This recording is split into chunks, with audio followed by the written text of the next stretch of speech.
ঈদ আসে, ঈদ যায়, কোরবানি যায়, আকিকা যায়, বিয়ের অনুষ্ঠান যায়, কত বড় বড় মুরগির রান আমরা খাই, কত মিষ্টি পোলাও খাই। ওরা কি খেয়ে বেঁচে আছে যে দেখবেন, ওর আব্বা নাই, সড়ক দুর্ঘটনায় মারা গেছে, বাপ মা নাই, চাচা বাচ্চাটা দিয়ে আসছে এতিমখানায়, আছে না নাই? ওরে আদর করার কেউ নাই। এতিমরা যে সমাজে কি সুবিধা বঞ্চিত, এটা এতিম ছাড়া কেউ টের পাবে? আপনি সুযোগ হলে যাবেন, কিছু টাকা দিয়ে আসবেন, মাথায় হাত বুলিয়ে দিবেন, আপনার ঘরটারে জান্নাতি ঘর বানায় দিবে কে? জন্য আপনার প্রথম কর্মসূচি ফাআম্মাল ইয়াতীমা ফালা তাকহার। ও নবী, খবরদার, কখনো কোনোদিন এতিমের সাথে খারাপ আচরণ করবেন না। বিশ্বনবীরে বলার মাধ্যমে আমাদের সবাইকে আল্লাহ শিখালেন, খবরদার, ও আম্মাল ইয়াতীমা ফালা তাকহার, এতিমকে তুচ্ছ জ্ঞান করো না। এতিমরে এতিম বানালো কে? তোমার বাবা মাকে বাঁচিয়ে রাখলো কে? তুমিও সমাজের এতিম হিসেবে বেড়ে উঠতে পারতা। চিৎকার করে বলেন ঠিক কিনা? বিশ্বনবী বলতেন, আনা ওয়া কাফিলুল ইয়াতীমি কাহাতাইন, এই দুই আঙ্গুল যেমনি কাছাকাছি, আমি আর এতিমের লালন পালনকারী জান্নাতে এরকম কাছাকাছি থাকবো। এই আঙ্গুল আর এই আঙ্গুলের মাঝখানে যেমনি তেমন কোনো ব্যবধান নাই, আমি আর এতিমের লালন পালনকারীর মাঝখানে কোনো ব্যবধান থাকবে না। আনা ওয়া কাফিলুল ইয়াতীমি কাহাকাদা, এভাবে জান্নাতে আমরা পিঠাপিঠি হয়ে থাকবো, প্রতিবেশী যারা এতিমকে লালন পালন করে। সুবহানাল্লাহ পড়েন।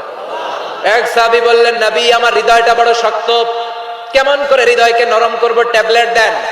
বিশ্বনবী বললেন, এক নাম্বার ট্যাবলেট, ইরহামিল ইয়াতীম, এতিমের প্রতি রহম করো। আমসা রাসাও, এতিমের মাথায় হাত বুলিয়ে দাও। ওয়া আতইম মিন তুআমিকা, তোমার খাবারগুলো এতিমের সাথে শেয়ার করো, হৃদয়টারে নরম করে দিবে কে? এতিমের মাথায় এরকম হাত বুলাবেন, পারবেন? এতিমের মাথায় হাত বুলাই দিলে আপনার অন্তরটারে নরম করে দিবে কে? হাত বুলানো তো দূরের কথা, এতিমের সম্পদ খাইয়া মাইরা সব শেষ। আল্লাযীনা ইয়াকুলুনা আমওয়ালাল ইয়াতামা যুলমান ইন্নামা ইয়াকুলুনা ফি বুতুনিহিম নারা ওয়া সায়াসলাউনা সাঈরা। তুই এতিমের মাল খাস নাই, তুই জাহান্নামের আগুন পেটে ভরেছিস।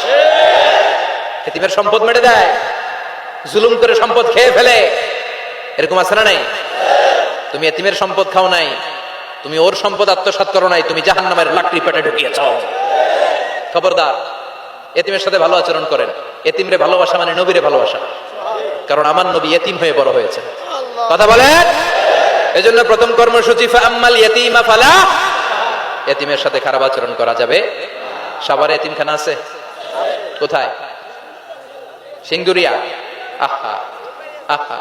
এজন্য নবীরে বললেন, নবী, ফাআম্মাল ইয়াতীমা ফালা তাকহার, এতিমের সাথে কখনো খারাপ আচরণ করবেন না। এতিমের সাথে খারাপ আচরণ যারা করে তাদেরকে অপছন্দ করে কে?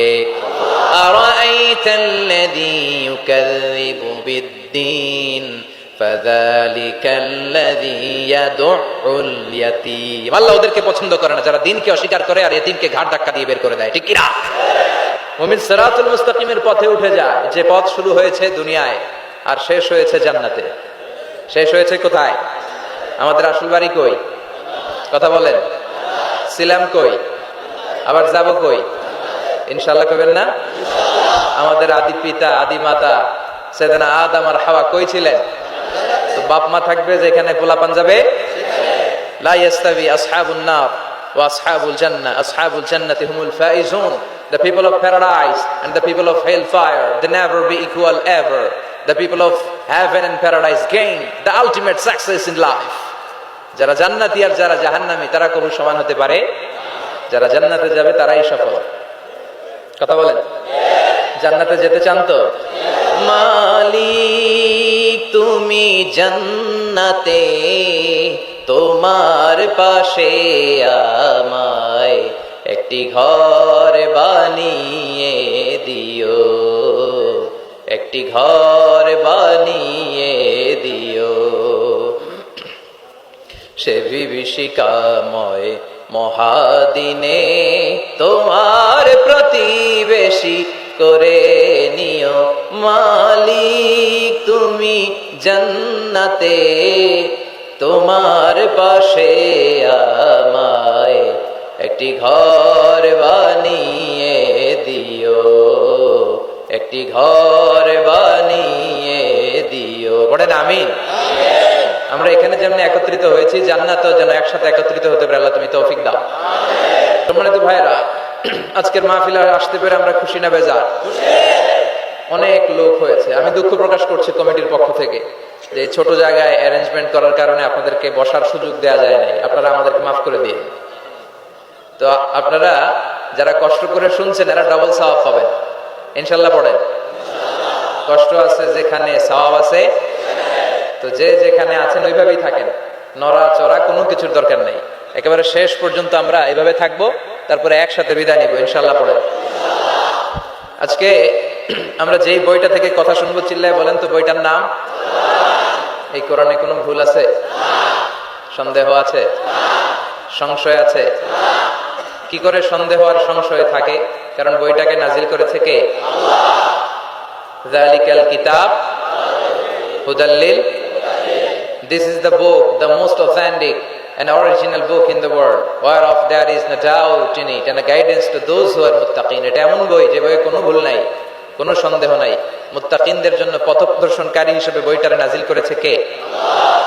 এই বইটা যদি আপনি পড়েন, এই বইটা যদি আপনি মানেন, তাহলে আপনার জীবনের সব সমস্যা দূর করে দিবে কে?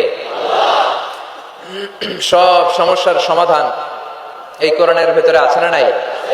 সমাধান চাও যদি জীবনে, মরণে ফিরে যাও, খুঁজে নাও চোখ রাখো কোরআনে। ঠিক না? চোখ রাখবেন কই? না এটিএন বাংলার পর্দায়? জি বাংলা, স্টার জলসা। চোখ রাখবো কোথায়? তাহলে সবাই বলেন, সমাধান চাও যদি জীবনে, মরণে ফিরে যাও, খুঁজে নাও চোখ রাখো কোরআনে। If you want the solution this দুনিয়ায় নাকিরা, go back, have a look to the holy কোরআনে। ঠিক কি না? Go back, sit down and have a look to the Quran. কোরআনের দিকে তাকাও। কোরআনের পরতে পরতে, আয়াতে আয়াতে, প্রতিটি পৃষ্ঠায় পৃষ্ঠায় আমাদের জীবন সমস্যার সমাধান আছে না নাই? এজন্য কোরআনের সাথে যেন আমরা সম্পর্ক বাড়াই, প্রতিদিন যেন কোরআন তেলাওয়াত করি, প্রতিদিন যেন মাতৃভাষায় এই কোরআনের অর্থগুলো বোঝার চেষ্টা করি, আর নিজেকে যেন আলোকিত করার চেষ্টা করি। রাজি আছেন তো? আল্লাহ তুমি তৌফিক দাও। জান নাই না? হ্যাঁ, কম আছে? বেশি নাই? কে? আচ্ছা, বেশি নাই, কম কম। তো নারীদেরকে সুযোগ করে দিতে হবে বেশি। এই নারীদের পেট হচ্ছে খনি। আমি সব সময় বলি, তেলের খনি, গ্যাসের খনি, কয়লার খনির চেয়েও দামি খনি। কারণ এই পেট থেকে বেরিয়েছে বড় বড় আল্লামারা, বড় বড় আল্লাহর ওয়ালিরা। এই পেট থেকে আহমদ শফির মতো আলেম বেরিয়েছে। এই পেট থেকে মুফতি আমিনের মতো মুফতি বেরিয়েছে। এই পেট থেকে খতিব ওবায়দুল হকের মতো খতিব বেরিয়েছে। এই পেট থেকে আল্লামা সাইদির মতো মুফাসসির বেরিয়েছে।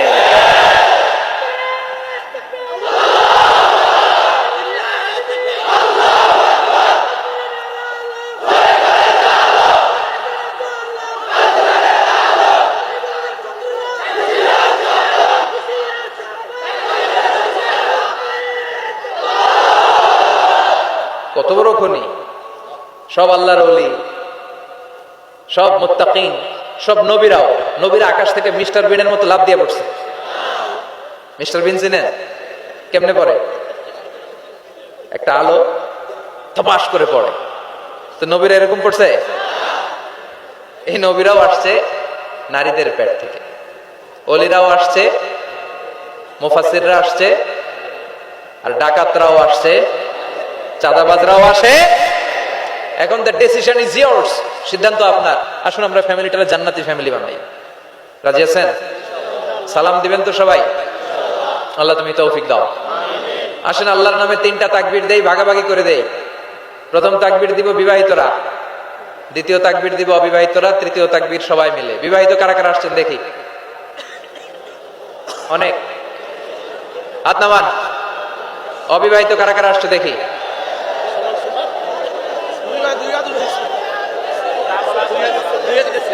এই দুই হাত তোলা যাবে না, এক হাত নামো। অনেক আসছে অবিবাহিত। তো আমি লিল্লাহি তাকবীর বললে প্রথমে বিবাহিতরা পড়বেন আল্লাহু আকবার। দেখি কাদের কেমন পারফরমেন্স। শুরুতে বিবাহিতরা রেডি? শুরুতে বিবাহিতরা পড়েন লিল্লাহি তাকবীর, মাশাআল্লাহ।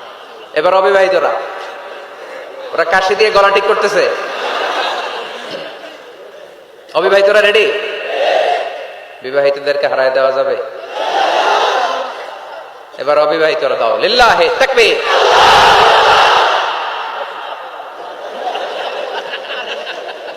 মাশাআল্লাহ। এবার সবাই মিলে তিনটা, লিল্লাহি তাকবীর, লিল্লাহি তাকবীর, লিল্লাহি তাকবীর। আল্লাহ তাকবীর গুলার কবুল করো, সব সময় যেন তাকবীর দিতে পারি তৌফিক দাও। যে বইটা থেকে আমরা কথা শুনবো বলেন তো বইটার নাম? এই কোরআন আল কারীমের এমন একটা সূরা আজকে তেলাওয়াত করেছি, প্রায় অনেকেরই মুখস্থ আছে না নাই? সূরার নাম সবাই বলেন, আবার বলেন, আওয়াজ করে বলেন। এইভাবে উত্তর দিতে হবে, পারা যাবে? কথা বলেন। দোহা মানে আলো, দোহা মানে আশার আলো। কিসের আলো?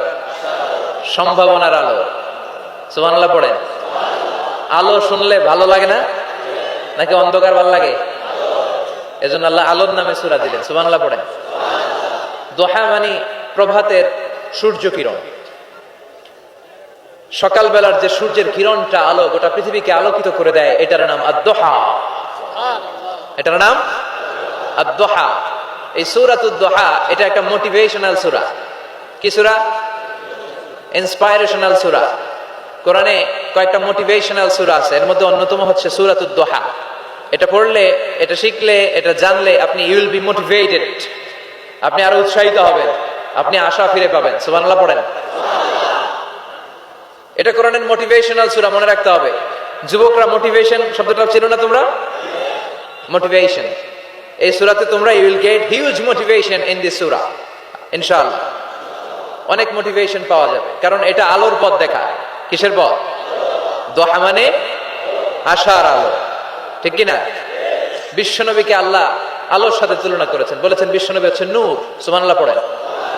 এই কিতাবকে আল্লাহ, কোরআনকে আলোর সাথে তুলনা করেছেন। আল্লাহ বলেছেন এই কোরআন হচ্ছে নূর। আবার এই কোরআন অন্ধকার থেকে মানুষকে কোন দিকে নেয়? আলোর দিকে নেয়। আলিফ লাম রা, কিতাবুন আনজালনাহু ইলাইকা লিতুখরিজান নাসা মিনাজ-যুলুমাতি ইলান নূর। O Muhammad, my beloved last messenger, I've revealed this holy and sacred book unto you in order to lead the mankind out of darkness into the light. Light, কোরআন হচ্ছে একটা লাইট। আবার বিশ্বনবী বলছেন আল্লাহ আপনি আমার ডানে নূর দেন, আমার বায়ে নূর দেন, আমার সামনে নূর দেন, আমার পেছনে নূর দেন, আমার উপরে নূর দেন, আমার নিচে নূর দেন, আমার গোশতের ভিতরে নূর দেন, আমার হাড্ডির ভিতরে নূর দেন, আমার জন্য আপনি নূরের ব্যবস্থা করে দেন। নূর চাইতেন, আলো চাইতেন। আর কোরআন এমন কিতাব যেটা আপনাকে আলোর দিকে নিবে। সুবহানাল্লাহ পড়েন। সূরার নাম সবাই বলেন সূরাতুদ দোহা।